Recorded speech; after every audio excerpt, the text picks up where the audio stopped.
Gilliard. I got so much motherfucking design on right now. Break it down, bring it back, make it clap. I got 3 old thoughts, new block, where that thing. Bitches on my line, and you know.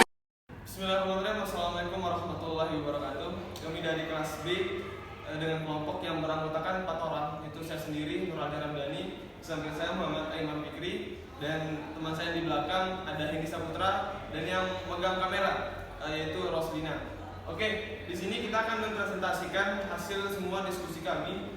Yang di sini adalah judul utamanya itu oceanografi fisika. Di sini ada 4 pembahasan. Pembahasan pertama itu Samudra Hindia dan Atlantik. Yang kedua kontinental. Yang ketiga gunung dan buyut laut. Yang keempat mid ocean dan lubuk laut. Oke, kita akan langsung masuk ke penjelasan, yaitu penjelasan pertama dari Samudra Hindia dan Atlantik. Untuk penjelasan ini akan dijelaskan oleh teman saya Hendy Saputra. Saya akan membahas tentang Samudra Hindia. Samudra Hindia adalah kepulauan air yang terbesar ketiga di DU.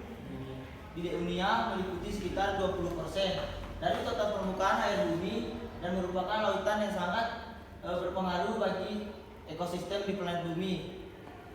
Samudra ini berada di urutan ketiga setelah Samudra Pasifik. Samudra Atlantik sebagai lautan terbesar ketiga di dunia, sehingga Samudra Hindia memiliki peran utama terhadap ketersediaan air di dunia. Samudra ini berlokasi di antara sejumlah benua, yakni Afrika, Asia, Samudra Selatan, dan juga Australia. Samudra Atlantik membentang dari pantai barat benua Eropa dan Afrika hingga sampai timur benua Afrika Utara dan Amerika Latin. Bagian utara samudra berbatasan dengan laut. Bagian utara berbatasan dengan laut utara Inggris, laut Norwegia, Islandia, dan laut Labrador di dekat Greenland. Di bagian B barat tersendiri berbatasan dengan laut Karbia. Ini ada beberapa laut yang mencakupi Samudra Atlantik. Yang pertama itu Laut Karbia, yang kedua Teluk Meksiko, yang ketiga Laut Mediterania, yang keempat Laut Utara, yang kelima Laut Baltik, yang keenam Lubuk Laut atau Cungkungan Argen, yang ketujuh Lubuk Laut atau Cungkungan Brasil, yang kedelapan Lubuk Laut atau Cungkungan Guyana. Oke teman-teman, itulah pembahasan dari saudara kita Hendy Saputra, yaitu pembahasan tentang Samudra Hindia dan Atlantik. Mungkin pembahasan selanjutnya itu ada kontinental yang akan disampaikan oleh saudara kita, yaitu Muhammad Aiman Fikri. Kepadanya kami persilakan. Baik, selanjutnya inilah kontinental. Jadi kontinental itu ada 3 pembahasan di sini kita mengambil. Pertama ada continental slope, continental shelf, dan juga continental rise. Pertama continental slope. Continental slope ini merupakan kelanjutan dari continental shelf atau landas benua. Continental slope atau lereng benua ini biasa mempunyai kedalaman hingga mencapai lebih dari 200 meter, menukik dan sampai sekitar pedalaman sampai dengan 1000 meter atau 1 kilometer. Sementara itu lebar dari lereng benua atau continental slope ini bisa mencapai 100 km. Nah, ini contoh fotonya. Selanjutnya ada continental shelf. Continental shelf atau landas benua, bahasa Inggrisnya continental shelf, yakni paparan benua atau sering disebut dengan landasan kontinen, adalah perluasan per meter pada masing-masing benua yang terhubung dengan daratan di pesisir.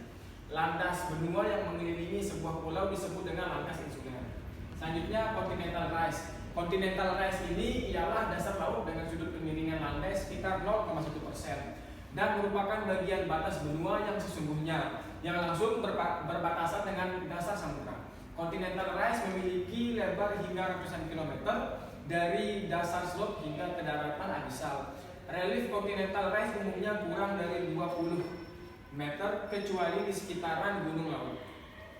Oke, selanjutnya kita akan masuk ke pembahasan buyut laut dan gunung laut. Jadi di sini akan dibahas oleh saudari kita Roslina. Padanya kami persilakan. Saya. Oke, teman-teman, itulah pembahasan dari saudara Muhammad Aiman tentang kontinental. Yang dijelaskan ada 3 jenis kontinental. Yang pertama continental slope, shelf, dan rise. Jadi itulah pembahasan yang sangat luar biasa. Jadi selanjutnya kita akan masuk ke Selanjutnya di sini saya akan menjelaskan bagian buyut laut. Buyut laut adalah gunung bawah laut yang memiliki puncak datar. Awalnya buyut merupakan gunung api aktif yang terbentuk di dasar laut. Kemudian setelah aktivitas magmanya berhenti atau sudah habis, maka puncak gunung tersebut tererosi sehingga menyisakan bentuk sisa gunung api yang disebut buyut. Selanjutnya gunung laut. Simon adalah sebuah gunung yang naik dari dasar laut yang tidak sampai naik hingga permukaan laut, dan dengan demikian bukanlah juga sebuah pulau.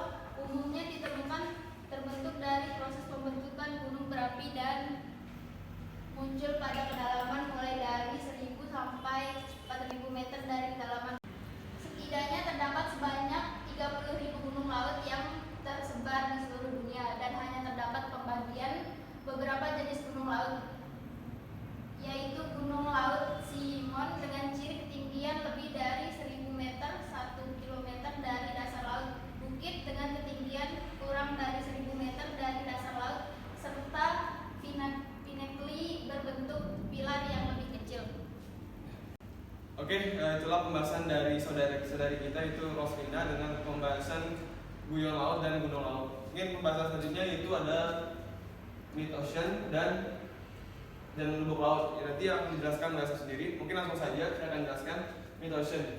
Mid ocean rate adalah barisan pegunungan vulkanik bawah laut yang mengelilingi dunia hampir seluruhnya di bawah air. Ini adalah fitur utama medan dasar laut yang lebih bervariasi dan lebih spektakuler daripada hampir semua yang ditemukan di lahan kering, dan mencakup kumpulan pegunungan vulkanik, celah, zona patahan, dan fitur geologis lainnya.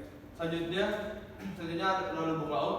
Jadi lubuk laut atau basin merupakan salah satu bentuk morfologi bawah laut. Lubuk laut atau basin merupakan bentuk permukaan bawah laut yang berupa cekungan dengan dasar membulat, dalam dan luas. Jika diperbandingkan dengan bentuk permukaan bumi atas laut, maka lubuk laut atau basin ini sama dengan lembah, namun lubuk laut berada di bawah laut. Oke teman-teman semua, itu adalah pembahasan yang dari kelompok kami yang beranggotakan 4 orang, yaitu tema dasarnya adalah oceanografi fisika. Jadi itu yang sekiranya mungkin bisa kita sampaikan. Jika ada salah pahaman atau salah kata yang kita sampaikan semua, mohon dimaafkan. Sekian dari kelompok kami. Assalamualaikum warahmatullahi wabarakatuh. Itu mahasiswa. Hi, fucking